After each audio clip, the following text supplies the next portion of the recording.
keep thinking of the past and the journey. And I was actually, sorry about my hair, just shower, I've got cream all over my face. It's actually quite warm here, and I'm not used to the heat. And so I went through my journey and how we got to this moment. And it was, wow, some of it was very, very painful.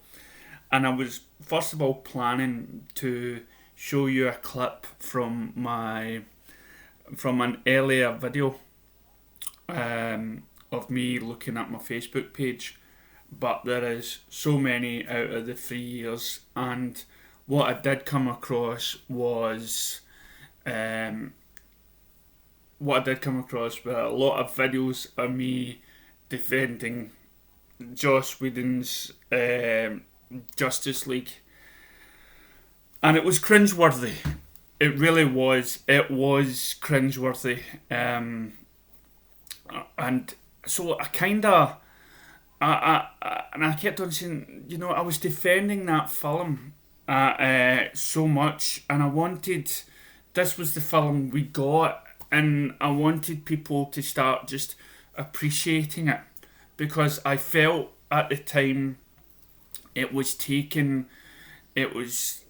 This was a film I think we all wanted was a Justice League movie. And back then, the Snyder Cut it was just a little whisper in the wind at the time. We all heard about it, we all knew about it. And when I was working on the page, I was again defending Zack Snyder, but I was also trying to defend the DCEU, because I wanted that to continue. So I was muddled up, and you can tell if you go back 3 years in my videos, you see me going to the picture hall and coming out, and I'm excited, and I'm trying to tell you it's not as bad as you think and everything else. And I think that's been the journey for just about everyone, and it's and we've been in this mind game for ourselves for a long time. So when I was looking at for this video, where I'm sitting in front of my TV, showing you my Man of Steel page. That's the video I was looking for. So if you ever come across it, please share it in the comments below. But I don't advise you going back and watching like 3 years of me. That is painful. The fact that you're watching this could be painful as well. But it inspired me to make this video. I recently contacted Chris Swanson, and I complimented him on his work for the last year or two, and he was being the positive force as well for behind the Zack Snyder Cut. And I think he can't believe it himself that he's now at a state where he's about to talk to Zack. So for me, I had to really go back in, and as you know, I made a couple of videos last week or something. I was going to close down, and I came across another video about a year or so ago where I was talking about I'm closing it down. But that's how fandom gets you, and that's what's inspired me to make this video, because I want to talk about the journey that you and I could have went on. I'm not saying you had a similar journey, but what I want to do is make sure that if you've supported Zack, that you have done something that is just as big as any huge YouTube star out there or any Facebook group, because believe me, what you have done is fantastic. So just give me a wee second.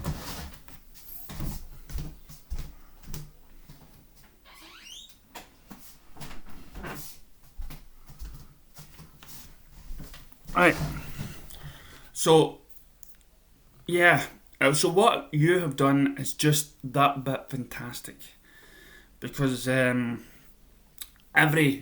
you wouldn't believe the influence that you have had, and I'll explain that in a wee second.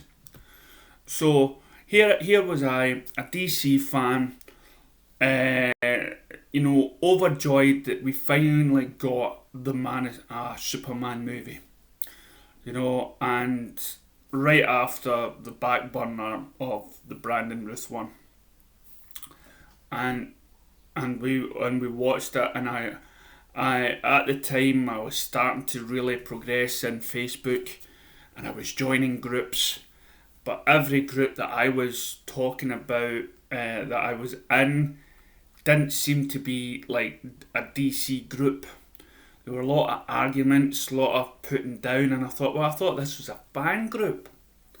I says, I don't want to turn on my Facebook page and see all these comments.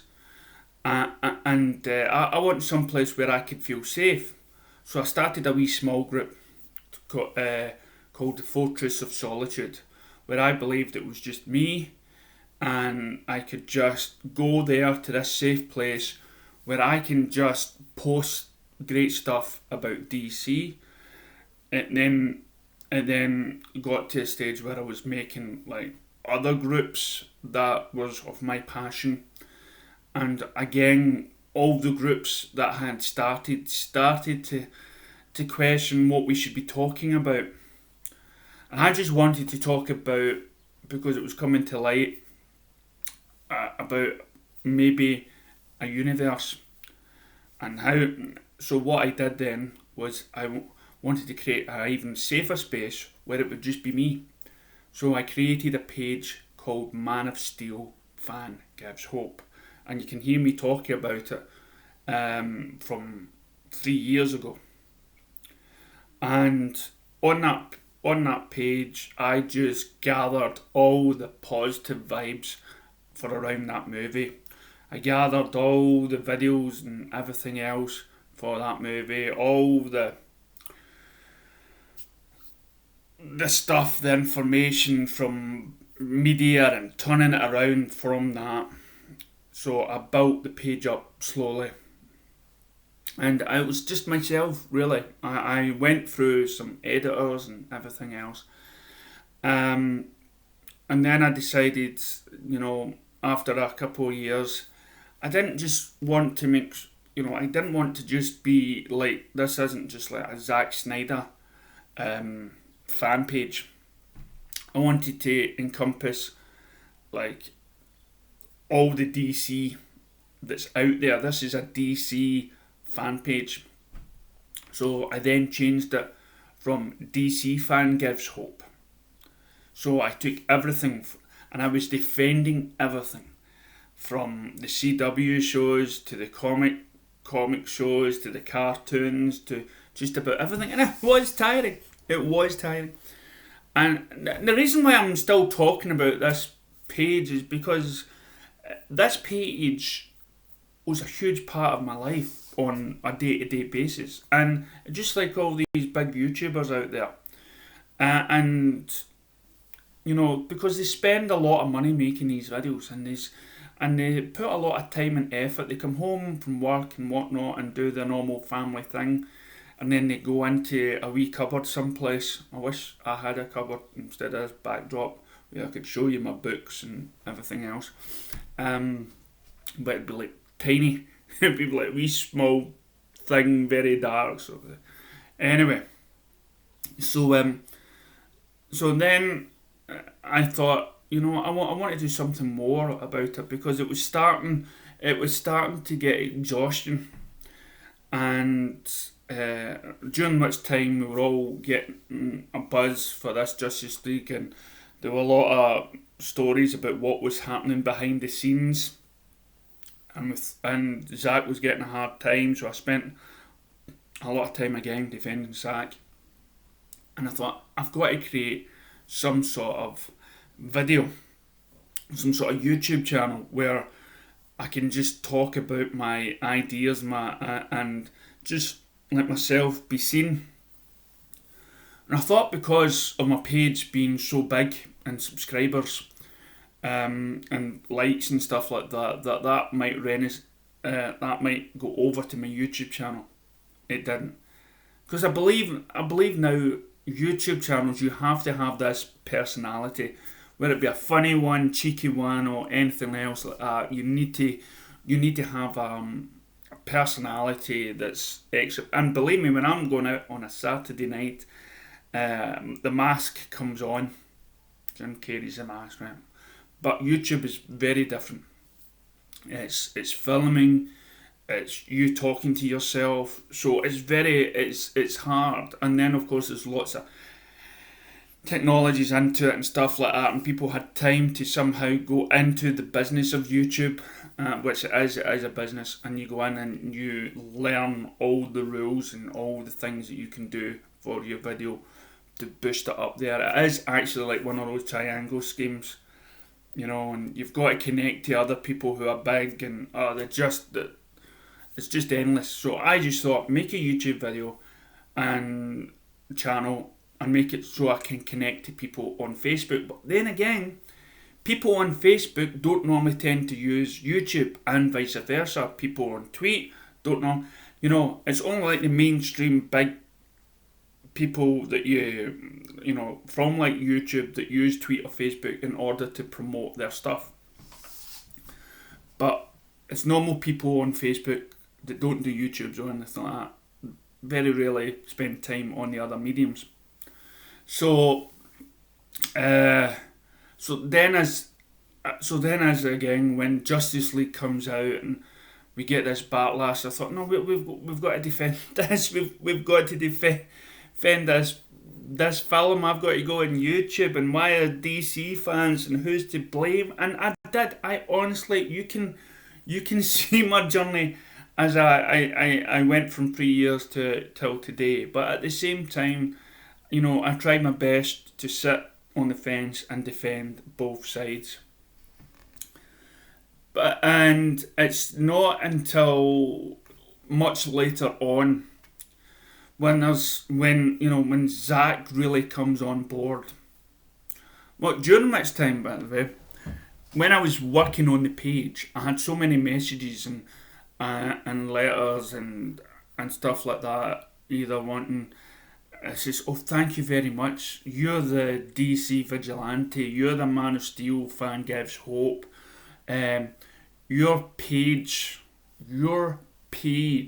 inspired me to make a group of myself for my own.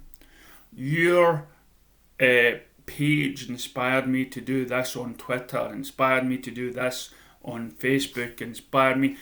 And majority of the time, when I go to these people that this page inspired, their page was a lot bigger and better and everything else than I did. And I was flabbergasted. I was like, wow, you look at me, look at yourself, look what you have done. You have taken my idea and my thoughts and everything else, and you've put that out there to a wider audience. You've spread this more than I could possibly do, which to me was fantastic, because it made me feel like I had less to do, because every day I was working on that Facebook page, it consumed me. And I made less YouTube videos of it, because it's very hard, again, to make YouTube videos that don't get viewed, that don't get many subscribers to.